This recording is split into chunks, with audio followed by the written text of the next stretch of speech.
Hello, welcome back. Dr. Shipman, the convicted drug addict, murdered hundreds if not thousands of his patients and eventually went to jail.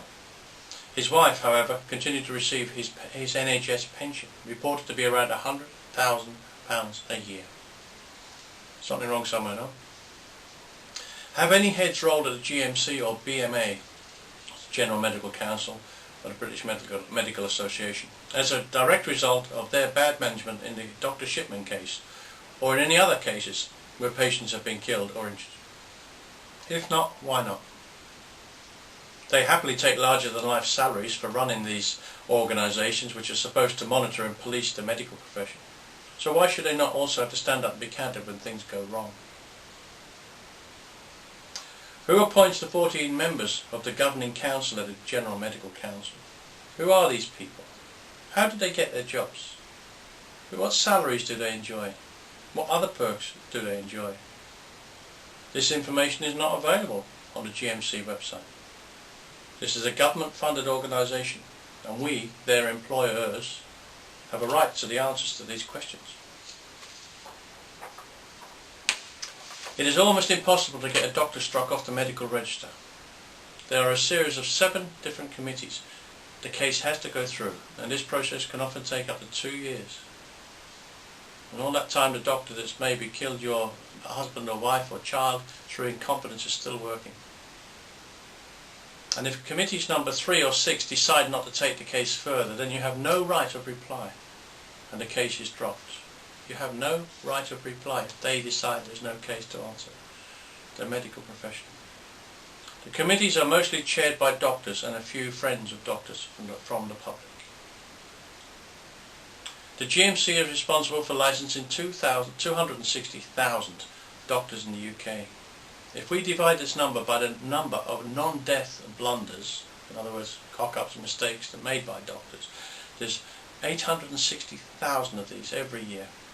This shows that each doctor makes about 4 major cock-ups, blunders a year. Major, I'm talking about now.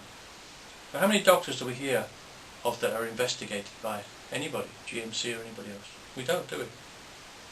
Is this all being covered up? And if so, why? And can it be allowed to go on? Doctors' blunders cost the N.H.S. £1 billion a year, of taxpayers' money that is, in extra care for these poor unfortunate patients. The money would pay for 3 million days of hospital care for people that need to be there. Dr. Andrew Halton, senior consultant at Leicester Royal Infirmary, misdiagnosed 600 patients, mostly children, with epilepsy and turned many of them into zombies with the wrong medication. This is a senior consultant and he's misdiagnosed 600 people, children mostly, with epilepsy. What's going on here? The GMC in their wisdom did not strike him off, but only placed restrictions, inverted commas, restrictions on his work for 3 years. So he can go back to misdiagnosing people after 3 years, is that right? The guy should have been sacked. What, if any, compensation has been paid to these patients and their families? And anyway, how do you put a price on such a disaster? How are GMC management assessed? Is it in direct relation to the number of doctors struck off every year? Or is it in direct relation to the performance of doctors? These guys manage them. Well, on both counts they've failed. An average GP salary in 2007 is between £90,000 and £120,000. They do not have to work evenings or weekends, as that time is covered by agency staff, which is costing the NHS even more.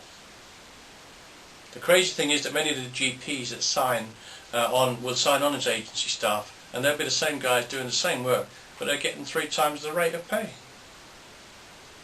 And it's all coming out of your taxes and mine. NHS funds. The NHS is the largest employer in the UK, with a turnover of £94 billion. £billion. That's a serious amount of money. And it employs 34,000 doctors. If the doctors are doing the job properly, then the hospitals will not be bursting at the seams with people that are sick. and coming back time after time looking for solutions to the problems. If the drugs, that medication that was prescribed was working, the hospitals would be getting empty, not full. Doctors die on average 20 years younger than the rest of the population, and they have one of the highest suicide rates in the UK. That's right, isn't it? 1 in 15 has a drink or drugs related problem, and they are 3 times more likely to suffer liver problems. 1 in 4 leave the profession each year. The medical profession is in a terrible state. Terrible state. I'm not anti-doctor, I keep saying this. I'm not. Some of my best friends are doctors and I worked with them all my life. But what goes on behind the scenes is a crime, and people like yourselves need to know about this. Because you're dependent on them to help you and to make you save your life or your child's life, or to treat you professionally, when in fact it's not happening. There's only 1 allergy specialist working in the N.H.S. for every 2.1 million people in the UK. There are only 5 full-time specialists.